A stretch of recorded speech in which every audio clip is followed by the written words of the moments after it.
सबसे पहली चीज, गवर्नमेंट इंटरवीन करती है मिक्स्ड इकोनॉमिक सिस्टम में। दूसरी चीज, गवर्नमेंट इंटरवीन करने का सबसे एक इंपॉर्टेंट और आसान तरीका होता है, अगर गवर्नमेंट पैसा भी कमाना चाहती है और साथ में कुछ कंट्रोल में भी लाना, कुछ चीजों को कंट्रोल में लाना चाहती है, वो होता है मैंने क्यों लगाता है, वो होता है टैक्सेस। गवर्नमेंट टैक्सेस लगाती है, डायरेक्ट टैक्सेस भी लगाती है, इनडायरेक्ट टैक्सेस भी लगाती है। क्या रीजन होते हैं टैक्सेस लगाने के? पहला reason, to correct market failure या फिर रेगुलेट करना, मार्केट फेलियर को रेगुलेट करना चाहते हैं। If you guys know what market failure is, if you guys. Number 2, दूसरा रीजन क्या होता है टैक्सेस लगाने का? To raise revenues to fund finance the public expenditure.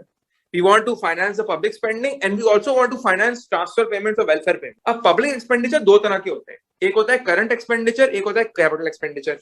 Current expenditure होता है day to day expenditure, मिसाल के तौर पे जो government के employees हैं उनकी salaries, उनकी wages. Public expenditure मतलब आवाम का expenditure नहीं, public expenditure मतलब state का expenditure, लेकिन उसको हम बोलते हैं current expenditure.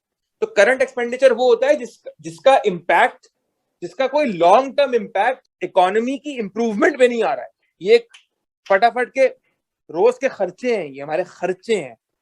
कैपिटल एक्सपेंडिचर को हम खर्चे नहीं बोलते, बिकॉज ये तबाही बॉम्ब वाले खर्चे हैं, मतलब ये कोई हल्की चीज नहीं है।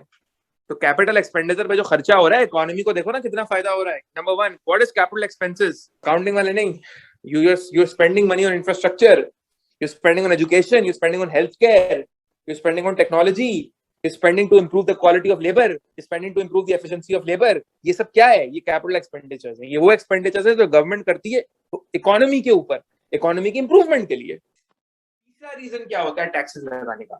टू रीडिस्ट्रीब्यूट इनकम्स को रीडिस्ट्रीब्यूट करना, specially from rich to poor. Government taxes लगाती है ताकि वो इनकम की रीडिस्ट्रीब्यूशन कर सके, इक्वल डिस्ट्रीब्यूशन कर सके, because if incomes are unequally distributed, which means there is a huge gap between the rich and the poor, it results into inequality. It results into welfare losses. If there's a huge gap between the rich and the poor, which is a sign of relative poverty. Likh lo usko, which is a sign of relative poverty. Relative poverty means that there's a big gap between the income of the rich and the income of the poor. And so again, and how can you redistribute income from rich to the poor? You can redistribute income through a progressive tax system, through direct taxes. What are direct taxes? Income tax, corporate tax, wealth tax. Income tax apply होता है incomes पे, corporate tax apply होता है firms के profits पे, wealth tax apply होता है आपकी wealth पे, ठीक है? So direct taxes से आप incomes को redistribute कर सकते हैं। Direct taxes क्या होते हैं? Direct taxes वो taxes होते हैं कि जिसके ऊपर लगाए जाते हैं वही पे, मेरी income पे लगेगा मैं पे करूंगा, मेरे profit पे लगेगा मैं पे करूंगा, as opposed to indirect taxes. चौथा रीजन टैक्सेस लगाने का क्या है? To manage the macro economy, because government taxation को यूज करती है अपने मैक्रो इकोनॉमिक ऑब्जेक्टिव्स को अचीव करने के लिए, अपनी मैक्रो इकोनॉमिक परफॉर्मेंस को इंप्रूव करने के लिए और अपने मैक्रो इकोनॉमिक ऑब्जेक्टिव्स को अचीव करने के लिए। सच एज इकोनॉमिक ग्रोथ एक ऑब्जेक्टिव है गवर्नमेंट का, मैक्रो इकोनॉमिक ऑब्जेक्टिव।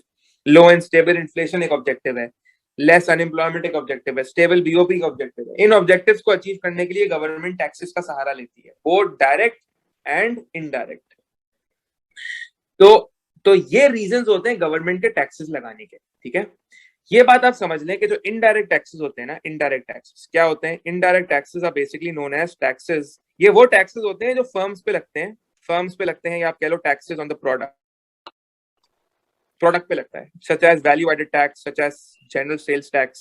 सही है, तभी हम इनडायरेक्ट टैक्सेस को एक्सपेंडिचर टैक्सेस भी बोलते हैं, तभी हम इनडायरेक्ट टैक्सेस को एक्सपेंडिचर टैक्सेस भी बोलते हैं। मजे की बात यह है कि इनडायरेक्ट टैक्सेस जो है वो फर्म्स पे लगते हैं, लेकिन फर्म्स इनका बर्डन किस पे ट्रांसफर करती है इन टैक्सेस का? कंज्यूमर्स पे, depending upon the price elasticity of demand.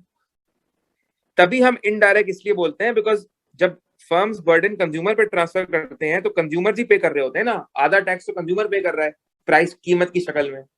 तो इनडायरेक्टली कहां से निकल रहा है ये टैक्स? कंज्यूमर की जेब से, इसलिए इसको इनडायरेक्ट टैक्स बोलते हैं। जरूरी नहीं है कि आधा ही कंज्यूमर पे कर रहा हो सकता है आधा ना कर रहा हो, कुछ कम कर रहा हो, बट अगेन कंज्यूमर पे बर्डन ट्रांसफर होता है depending upon the elasticity. The more inelastic the demand is, the greater the burden will be transferred on the consumer. The more elastic the demand is, the less the burden will be transferred on the consumer and the more the burden will be borne by the producer. करेंगे इसको, देखेंगे अभी। Sir इसीलिए indirect tax जो है वो regressive कहा जाता है ना? इसीलिए इनडायरेक्ट टैक्सेस जो है वो रिग्रेसिव है। बात ये है इनडायरेक्ट टैक्स रिग्रेसिव इसलिए है because you need to understand that direct tax जो होता है ना, वो बेसिकली प्रोग्रेसिव होता है।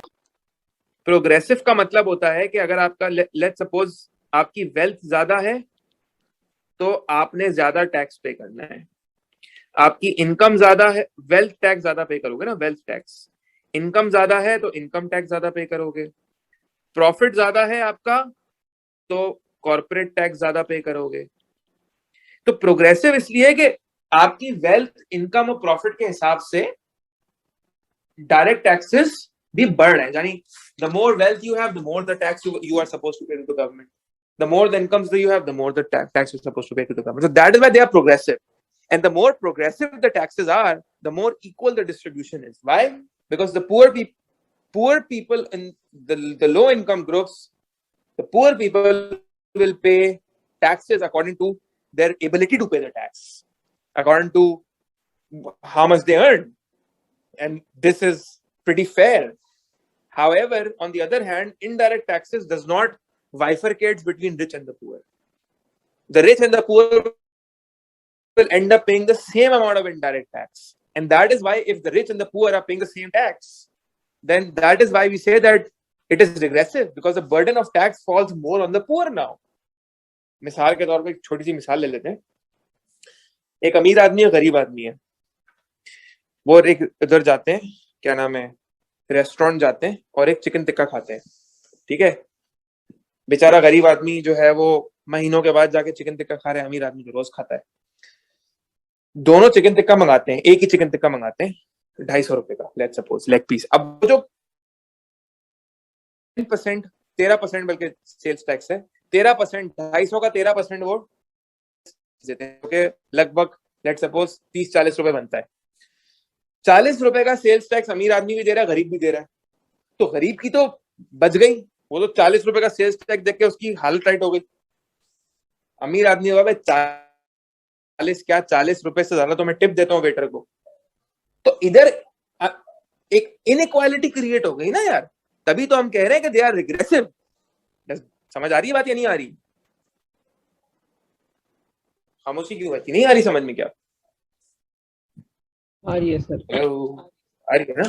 ठीक है। सो अगेन दूसरी बात ये कि जो इनडायरेक्ट टैक्सेस होते हैं ना, indirect taxes, government generally indirect taxes का इस्तेमाल तब भी करती है जब गवर्नमेंट को मार्केट फेलियर रेगुलेट करना हो। मार्केट फेलियर रेगुलेट करना, मिसाल के तौर पे डीमेरिट गुड्स कम करने हो, मोनोपोलीज अगर एक्सप्लॉइट कर रही हैं उनको रेगुलेट करना हो, या negative externalities in the form of environmental pollution and complete disregard on environment, अगर इस तरह की नेगेटिव एक्सटर्नैलिटीज जनरेट हो रही हैं जिससे मार्केट फेलियर हो रहा है, तो अगर इस तरह की फर्म्स को रेगुलेट करना हो तो गवर्नमेंट जो है वो इनडायरेक्ट टैक्सेस लगाती है फर्म्स पे। क्या लगाती है? Indirect tax. क्योंकि इनडायरेक्ट टैक्स लगता ही फर्म पे है। इनडायरेक्ट टैक्स का मकसद क्या है सर? फर्म्स की कॉस्ट को बढ़ाना। इनडायरेक्ट टैक्स का मकसद है फर्म्स की कॉस्ट को बढ़ाना। और क्यों बढ़ाना चाह रहे हैं हम फर्म्स की कॉस्ट को? भाई फर्म्स ने क्या बिगाड़ा है? बिगाड़ा है बिल्कुल बिगाड़ा। एनवायरमेंट का वेलफेयर खराब किया है सोसाइटी का। तभी गवर्नमेंट इंटरवीन कर रही है अब और कह रही है भाई इस तरह नहीं चलेगा। अगर बेड़ा गर्क कर रहे हो एनवायरमेंट का तो उसका हिसाब भरना पड़ेगा टैक्स की शक्ल में। इनडायरेक्ट टैक्सेस लगते हैं उसको मार्केट फेलियर को रेगुलेट करने के लिए, वेलफेयर लॉस को, मतलब वेलफेयर लॉसेस क्रिएट करे ना फर्म्स, उसको ऑफसेट करने के लिए, भाई नेगेटिव एक्सटर्नैलिटीज रेगुलेट करने के लिए। आ जाते हैं इधर इनडायरेक्ट टैक्सेस के बारे में। मैं क्या इनडायरेक्ट टैक्सेस के बारे में मैंने लिखा है कि इनडायरेक्ट टैक्सेस जो होते हैं, it is imposed on firm, but firm transfers the burden on consumer as higher prices. Hence, it is indirectly paid by the consumer himself. ठीक है, बात यह है कि इनडायरेक्ट टैक्सेस जो होते हैं वो फर्म पे लगाए जाते हैं, वो प्रोडक्ट पे लगाए जाते हैं। फर्म पे क्यों लगाए जाते हैं? ताकि उनकी कॉस्ट इंक्रीज हो। ये हमारा ये गवर्नमेंट का ऑब्जेक्टिव होता है। हम बेसिकली एक सिचुएशन पढ़ रहे हैं जहां पे गवर्नमेंट इनडायरेक्ट टैक्स लगा रही है on firms that are generating market failure in these forms. Negative externalities due to environment को environment को harm कर रहा है, right? Environmental degradation हो रही है इनके activities की वजह से। अच्छा जी, यहाँ हमें क्या नजर आ रहा है? यहाँ हमें नजर आ रहा है कि गवर्नमेंट ने लगाया टैक्स, एक ऐसी फर्म पे टैक्स लगाया जिसने सोसाइटी का बेड़ा गर्क करके रखा हुआ है, डीमेरिट गुड्स की तबाही मचाई हुई है, टीनेजर्स को ड्रग्स में लगाया हुआ है, ई सिगरेट्स में लगाया हुआ है, वेप में लगाया हुआ है, अल्कोहल की ओवर प्रोडक्शन ओवर कंजम्पशन हो रही है, सोसाइटी खराब हो रही है, गवर्नमेंट तंग आ चुकी है। गवर्नमेंट ने बोला ये पागल है, ये लोग क्या कर रहे हैं भाई, इन पे टैक्स, इनको टैक्स करो। गवर्नमेंट ने लगा दिया टैक्स, टैक्स लगाया, बेचारे फर्म की बढ़ गई कॉस्ट। आपको पता है कि S supply represents the marginal cost. This is the new supply curve S1 plus tax, which is the new marginal cost actually. This vertical distance, मिसाल के तौर पे, so this vertical distance is actually representing the tax. This vertical distance between the two supply curves, vertical distance is representing the amount of tax. This vertical distance is representing the amount of tax. This vertical distance, this. Obviously हर जगह वो vertical वो equally the amount per unit would actually be the same. This vertical distance is actually representing the amount of tax. अच्छा, तो हम बात कर रहे थे, अब ये देखो MCQs के लिहाज से भी बहुत इंपॉर्टेंट है, वो ये कि बेटा ये जो वर्टिकल डिस्टेंस है ना, ये वर्टिकल डिस्टेंस जो रिप्रेजेंट हो रहा है, this vertical distance, this distance is representing between the two supply curves, is representing the tax per unit. It is representing what?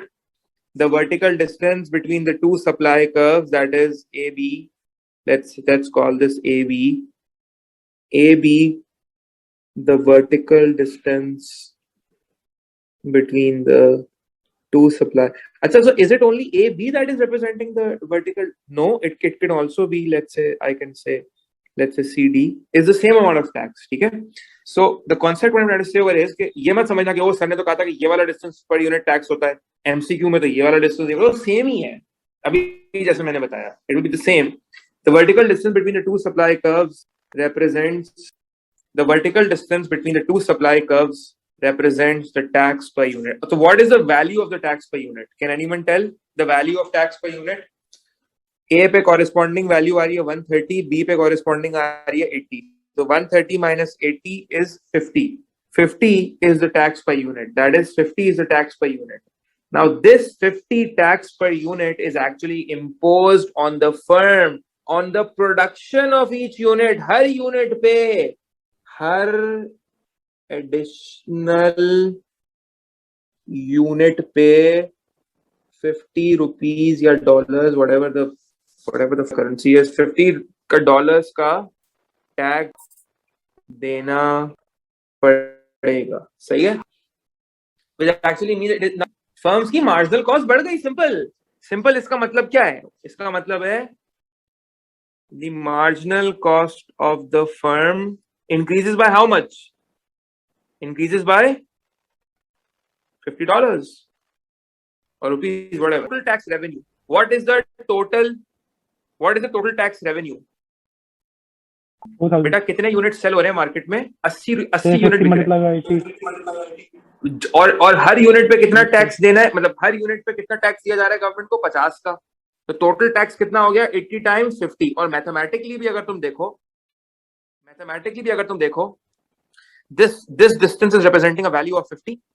The difference 130 minus 80, and this distance from 0 to 80, this is the same as this distance, so length into breadth. So basically this whole box is representing your tax revenue. This entire box is representing the area of the tax revenue. Does this make sense? अब इसको मैं मिटा दिया, समझा दिया क्योंकि recorded है, देख लीजिएगा. अब मजे की चीज ये, क्या ये सारा टैक्स प्रोड्यूसर दे रहा है? नो सर, ये प्रोड्यूसर सारा टैक्स नहीं दे रहा. प्रोड्यूसर बड़ा होशियार है, उसने इस टैक्स का बर्डन कंज्यूमर पे ट्रांसफर कर दिया इंक्रीज इन प्राइस की शक्ल में. सर पुरानी प्राइस क्या थी? ये थी P1. नई प्राइस क्या है सर? ये रही P2. तो ये डिफरेंस बन गया विच इज 130 माइनस 100, $30. $30 का टैक्स कंज्यूमर के खाते में डाल दिया है.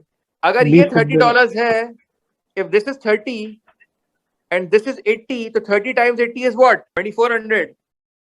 30 times 80 is what? 2400. So what is the tax paid by the consumer? 30 times 80, 2400 tax paid by the consumer in the form of a higher price. Number 2, how much tax is paid by the producer. 100 minus 80 is 20. This is 80. 80 times 20 is 80 times 20 is how much? 80 times 20 is 1600 का tax producer दे रहा है sir. 1600 का tax producer दे रहा है. If you add 1600 by 2400, it comes to 4000, which is exactly equal to the value that you calculated over here. Does this make sense to you, all of you? ये tax का burden consumer दे रहा है, ये tax का burden producer दे रहा है. Total डब्बा tax revenue show कर रहा है फॉर द गवर्नमेंट.